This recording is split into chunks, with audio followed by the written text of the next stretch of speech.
இந்த பாடலை கேட்க எவ்வளோ சின்னதாகவும் அழகாகவும் இருக்கு. ஆனா இதனுடைய பொருள் அப்படி கிடையாது. 10/3/1980 அன்னைக்கு கவிப்பேரரசர் வைரமுத்து அவர்களின் துணைவியாருக்கு முதல் பேறுகால பெருநாள். அவங்கள மருத்துவமனையில கொண்டு போய் சேர்த்துட்டு வேலைக்கு விடுப்பு சொல்லலான்னு அலுவலகம் போயிருக்காரு. அலுவலகத்துல அவருடைய மேசை மேல ஒரு வெள்ளைத்தாளில் இருக்கும் எழுத்துக்கள் அவரை இப்படி சிரித்தபடி இருந்திருக்கிறது. மனோஜ் கிரியேஷனில் பாரதி ராஜா படத்திற்கு நீங்கள் ஒரு பாடல் எழுத வேண்டும்.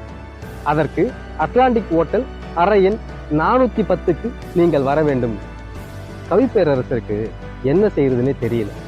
கொஞ்ச நேரம் யோசனைக்கு பிறகு தொலைபேசி எடுத்து மருத்துவமனைக்கு அழைச்சி நான் வருவதற்கு கொஞ்சம் தாமதமாகும் சொல்லிட்டு அவர் அட்லாண்டிக் ஹோட்டலுக்கு கிளம்பி போயிட்டார். 410 அறையில் கவிப்பேரரசரால் கதவு தட்டப்படுகிறது. கதவு திறக்கப்படுகிறது. உள்ளே